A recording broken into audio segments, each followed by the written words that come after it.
ದುರ್ಗಾದೇವಿಯೇ ನಮಃ. ನಮಸ್ಕಾರ ಎಲ್ಲರಿಗೂ.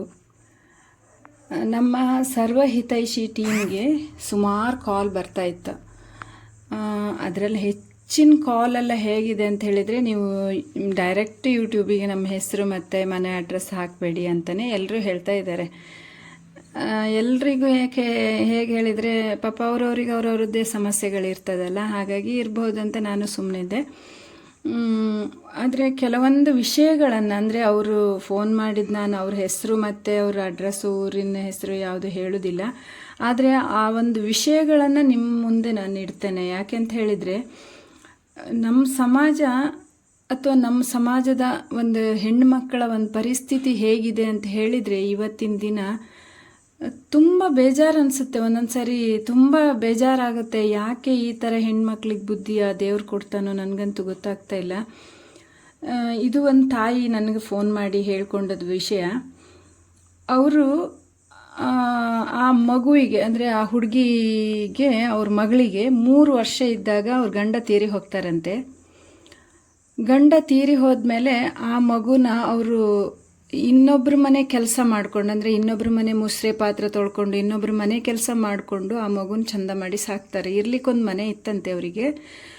ಆ ಮಗುನ ನೋಡ್ಕೊಳ್ತಾರೆ, ಚಂದ ಮಾಡಿ ಸಾಕ್ತಾರೆ. ಆ ಮಗುನ ಶಾಲೆಗೆ ಕಳಿಸ್ತಾರೆ. ಮಗು ತುಂಬ ಚುರುಕಿರ್ತದೆ, ತುಂಬ ಚುರುಕಂದರೆ ತುಂಬ ಚುರುಕಿರ್ತದೆ. ಓದಲಿಕ್ಕಾಗಲಿ, ಆಟೋಟದಲ್ಲಾಗಲಿ, ಎಲ್ಲ ವಿಷಯದಲ್ಲಿ ತುಂಬ ಚುರುಕಿರ್ತದೆ. ಅವ್ರಿಗೆ ಅದನ್ನು ನೋಡಿ ಅವರು ಎಲ್ಲ ನೋವನ್ನು ಮರಿತಾ ಇದ್ರಂತೆ. ಆ ತಾಯಿ ನನ್ನ ಹತ್ರ ಹೇಳ್ಕೊಳ್ಳುವಾಗ ನನಗೆ ಒಂಥರ ಆ ತಾಯಿ ತುಂಬ ಅದು ಹೇಳಲಿಕ್ಕೆ ನನ್ನ ಹತ್ರ ಪದಗಳೇ ಇಲ್ಲ. ಯಾಕೆಂತ ಹೇಳಿದರೆ, ಅಂಥ ಒಂದು ಸನ್ನಿವೇಶ, ಅಂದರೆ ಗಂಡ ತೀರಿ ಹೋಗೋದು, ಯಾರು ಸಂಬಂಧಿಕರು ಆ ಸಮಯದಲ್ಲಿ ಯಾರೇ ಸಂಬಂಧದವರು ಕೂಡ ಈಗ ಕಷ್ಟ ಬಂತಂದಾಗ ಯಾರು ಕೂಡ ಸಹಾಯಕ್ಕೆ ಬರುವುದೇ ಇಲ್ಲ. ನಮ್ಗೆ ಯಾಕೆ ಅವಳು ಸಬರಿ, ನಮ್ಗೆ ಯಾಕೆ ಅವಳು ಸಬರಿ ಅಂತ ಹೇಳ್ತಿದ್ರಂತೆ. ಅದನ್ನೆಲ್ಲ ಅವ್ರು ಹೇಳುವಾಗ, ಅವರು ಅಳುವುದನ್ನು ನೋಡುವಾಗ ನನಗೆ ಎಷ್ಟು ಬೇಜಾರಾಯಿತು ಅಂತ ಹೇಳಿದರೆ ಅದು ಹೇಳಲಿಕ್ಕಾಗ್ತಿಲ್ಲ. ಆ ಥರ ಒಂದು ನೋವಾಯಿತು ನನಗೆ. ಆದರೆ ಆ ತಾಯಿ ಹೇಳ್ತಾರೆ, ಅಷ್ಟೆಲ್ಲ ಕಷ್ಟ ಇದ್ದರೂ ಕೂಡ ನಾನು ಹೆದರದೆ ನನ್ನ ಮಗುನ ಸಾಕಬೇಕು, ನನ್ನ ಮಗುವಿಗೆ ಮುಂದೊಂದು ಒಳ್ಳೆ ಭವಿಷ್ಯ ಕೊಡಿಸ್ಬೇಕು ಅಂತ ಹೇಳಿಕೊಂಡು ನಾನು ಮನೆ ಕೆಲಸಕ್ಕೆ ಹೋದೆ. ಎಲ್ಲರ ಮನೆ ಕೆಲಸ ಮಾಡಿಕೊಂಡು ನನ್ನ ಮಗಳನ್ನು ನಾನು ಓದಿಸಿದೆ. ನನ್ನ ಕಷ್ಟನ ಆ ಮಗುವಿನ ಗೆಲುವಿನಲ್ಲಿ ನಾನು ಮರೆತೆ ಅಂತ ಹೇಳ್ತಾ ಇದ್ರು ಅವ್ರು ನನ್ನ ಹತ್ರ.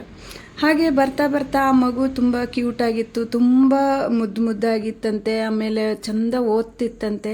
ಹಾಗೆ 7th ಆಯಿತು. 7th ಆದ ತಕ್ಷಣ ಹೈಸ್ಕೂಲಿಗೆ ಸೇರಿಸಿದ್ರಂತೆ. ಹೈಸ್ಕೂಲಲ್ಲಿ SLCಯಲ್ಲೂ ಒಳ್ಳೆ ಸ್ಕೋರ್ ಮಾಡಿದ್ಲಂತೆ ಅವಳು. ಹೈಸ್ಕೂಲ್ ಆಯಿತು, SLC ಮುಗಿದ ನಂತರ ಅವಳನ್ನು ಅವರು ಬೇರೆ ಊರಿಗೆ ಹಾಸ್ಟೆಲಿಗೆ ಮಗಳನ್ನು, ಅಂದರೆ ಸೈನ್ಸ್ ಓದಿಸ್ಬೇಕು ಅಂತ ಹೇಳಿಕೊಂಡು ಒಳ್ಳೆ ಒಂದು ಕಾಲೇಜಿಗೆ ಸೇರಿಸಿದ್ರಂತೆ. ಆಗ ಆ ಕಾಲೇಜಲ್ಲಿ ಕೂಡ ಅವಳ ಪರಿಸ್ಥಿತಿ ಮತ್ತು ಅವಳ ಸ್ಕೋರೆಲ್ಲ ನೋಡಿಕೊಂಡು ಕಾಲೇಜಿನವರು ಕೂಡ ಒಂದು ಕಡಿಮೆ ವೆಚ್ಚ ಭರಿಸ್ಕೊಂಡು ಆ ಮಗುನ ಕಾಲೇಜಿಗೆ ಸೇರಿಸ್ಕೊಂಡ್ರಂತೆ. ಆ ಮಗು ಅಲ್ಲೂ ಕೂಡ ಒಳ್ಳೆ ಓದಿ ಒಂದು ಹಂತಕ್ಕೆ ಬಂದಿದ್ದಾಳೆ. PUC 2nd ಇಯರಲ್ಲಿ ಕೂಡ ಒಳ್ಳೆ ಸ್ಕೋರ್ ಮಾಡಿದ್ಲಂತೆ. ಅವಳು ಅಂದ್ಕೊಂಡ ಹಾಗೆ ಯಾವುದೋ ಒಂದು ಸಬ್ಜೆಕ್ಟ್ ಅವಳ ಅಮ್ಮ ಹೇಳಿದ್ರು, ನನಗದು ಅರ್ಥ ಆಗಲಿಲ್ಲ. ಅವಳ ಅಮ್ಮ ಹೇಳಿದ್ದು ಯಾವ ಸಬ್ಜೆಕ್ಟ್ ಅಂತ ಹೇಳಿ. ಮೋಸ್ಟ್ಲಿ ಅವರು ಸೈನ್ಸಲ್ಲಿ ಯಾವುದೋ ಒಂದು BSc ಯಾವುದಕ್ಕೂ ಸೇರಿಸಿದ್ದಾರೆ ಅವ್ರನ್ನ, ಅಂದರೆ ಮೆಡಿಕಲ್ ರಿಲೇಟೆಡ್ ಯಾವುದೋ ಒಂದು ಕೋರ್ಸಿಗೆ ಸೇರಿಸಿದ್ದಾರೆ ಆ ಮಗಳಿಗೆ. ಅವಳು ಅದನ್ನು ಮಾಡಿಕೊಂಡು ಆ ಕೋರ್ಸಿಗೆ, ಅಂದರೆ ನೆಕ್ಸ್ಟ್ ಈಗ PUC ಆದ ನಂತರ ಆ ಕೋರ್ಸಿಗೆ ಅವಳು ಒಂದು ಸಿಟಿಗೆ ಹೋಗ್ತಾಳೆ. ಆ ಸಿಟಿಗೆ ಹೋದಾಗ ಅವಳು ಅಲ್ಲಿ ಕೂಡ ಅವಳು ಯಾವುದೋ ಹಾಸ್ಟೆಲ್, ವುಮೆನ್ಸ್ ಹಾಸ್ಟೆಲ್ ಸೇರಿಕೊಂಡು ಅಲ್ಲಿ ಒಂದು ಎಜುಕೇಷನನ್ನು ಕಂಟಿನ್ಯೂ ಮಾಡ್ತಾ ಇರ್ತಾಳೆ. ಆಗ ಅವಳಿಗೆ ಅಲ್ಲಿ ಒಬ್ಬ ಅನ್ಯ ಧರ್ಮೀಯ ಒಂದು ಹುಡುಗನ ಪರಿಚಯ ಆಗ್ತದೆ ಅವಳಿಗೆ.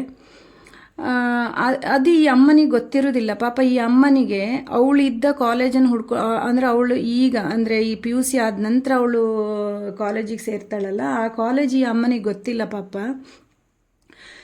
ಅವಳೇನು ಮಾಡ್ತಾಳೆ, ಹಾಸ್ಟೆಲಲ್ಲೇ ಇರ್ತಾಳೆ ಮತ್ತು ಆ ಹುಡುಗನ ಜೊತೆಗೆ ಒಳ್ಳೆ ಸಲಿಗೆಯಲ್ಲಿ ಇರ್ತಾಳೆ. ಬರ್ತಾ ಬರ್ತಾ ಅವರಿಬ್ಬರದ್ದು ಒಂದು ಫ್ರೆಂಡ್ಶಿಪ್ಪು ತೀರಾ ಜಾಸ್ತಿ ಆಯಿತು. ಅವರಿಬ್ಬರು ಓಡಾಡೋದು, ಹಾಗೆ ಹೀಗೆ ಮಾಡೋದು ಎಲ್ಲ ಆಯಿತು. ಕಾಲೇಜಿನಲ್ಲಿ ಕೂಡ ಬೇಕಾದವರು ಅವಳ ಫ್ರೆಂಡ್ಸು ಅವರೆಲ್ಲರೂ ಸುಮಾರು ಬುದ್ಧಿ ಹೇಳಿದ್ರು ಅವಳಿಗೆ. ಯಾರು ಹೇಳಿದ್ರು ಕೇಳಲಿಲ್ಲಂತೆ. ಹಾಗೆ ಒಂದಿನ ಅಮ್ಮನ ಕಿವಿಗೂ ಆ ವಿಷಯ ಬಿತ್ತು. ಅಮ್ಮ ಸಹ ತುಂಬ ಕರೆದು ಬುದ್ಧಿ ಹೇಳಿದ್ರಂತೆ. ಮನೆಗೆ ಬರೋದೇ ನಿಲ್ಲಿಸಿದ್ಲಂತೆ. ಅಮ್ಮ ಬುದ್ಧಿ ಯಾವಾಗ ಹೇಳಲಿಕ್ಕೆ ಶುರು ಮಾಡಿದ್ರು ಅವಳು ಮನೆಗೆ ಬರೋದೇ ನಿಲ್ಲಿಸಿಬಿಟ್ಲಂತೆ. ಕೊನೆಗೆ ಆ ಹುಡುಗಿ ಬರ್ತಾ ಬರ್ತಾ ಎಷ್ಟು ಎಷ್ಟು ಹೊರಟಾಗಿದ್ಲು ಅಂತ ಹೇಳಿದರೆ ಅಮ್ಮ ಒಬ್ಬರು ಇದ್ದಾರೆ ಅನ್ನೋದೇ ಕೂಡ ಅವಳಿಗೆ ನೆನಪಿಲ್ಲದಷ್ಟು ಅವಳು ಅಮ್ಮನನ್ನೇ ಮರ್ತು ಬಿಟ್ಲಂತೆ.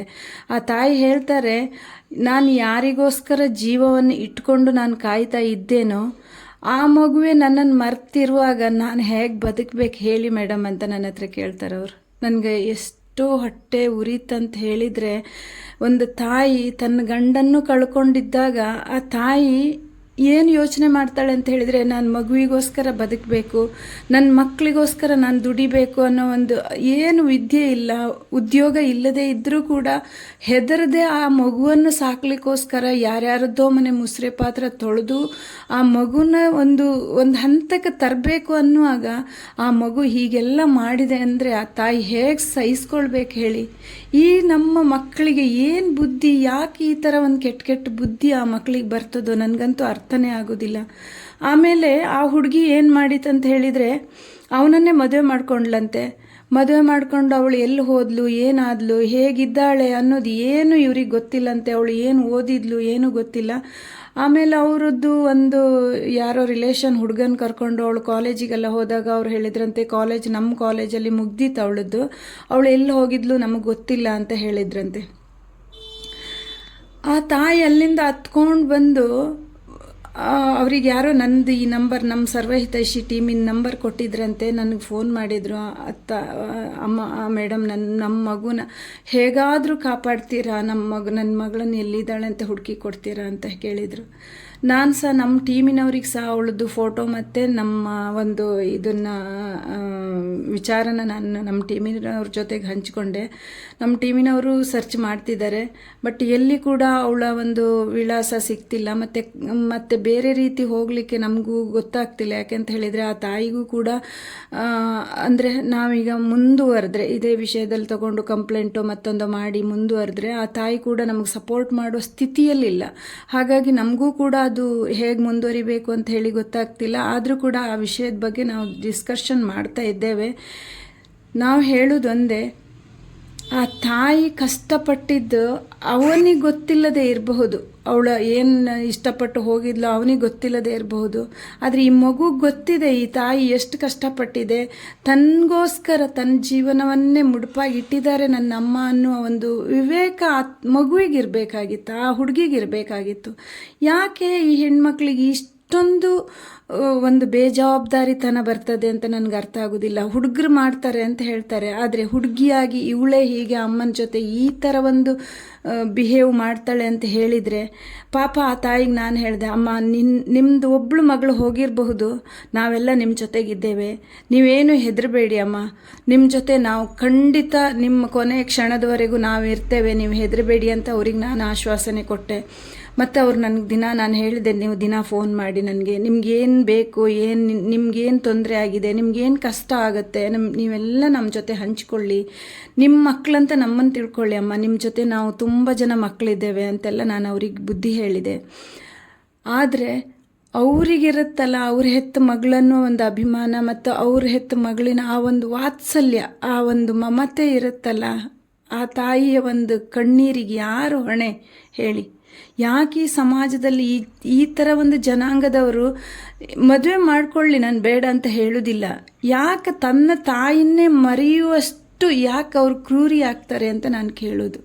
ಹೀಗೆಲ್ಲ ಮಾಡಬೇಡಿ ಮಕ್ಕಳೇ, ದಯವಿಟ್ಟು ನಿಮ್ಮ ಹೆತ್ತವರ ಕಷ್ಟನ, ನಿಮ್ಮ ಹೆತ್ತವರ ಕಣ್ಣೀರನ್ನು, ನಿಮ್ಮನ್ನೇ ನಿಮಗೆ ನೀವು ಮೋಸ ಮಾಡ್ಕೊಂಡು ಹಾಗೆ ಅದು ನೀವು ಹಾಗೆಲ್ಲ ಮಾಡಿದ್ರುಂಟಲ್ಲ, ನೀವು ಅಮ್ಮನಿಗೆ ತೊಂದರೆ ಕೊಡೋದಲ್ಲ, ನಿಮಗೆ ನೀವೇ ತೊಂದರೆ ಕೊಟ್ಟ ಹಾಗೆ.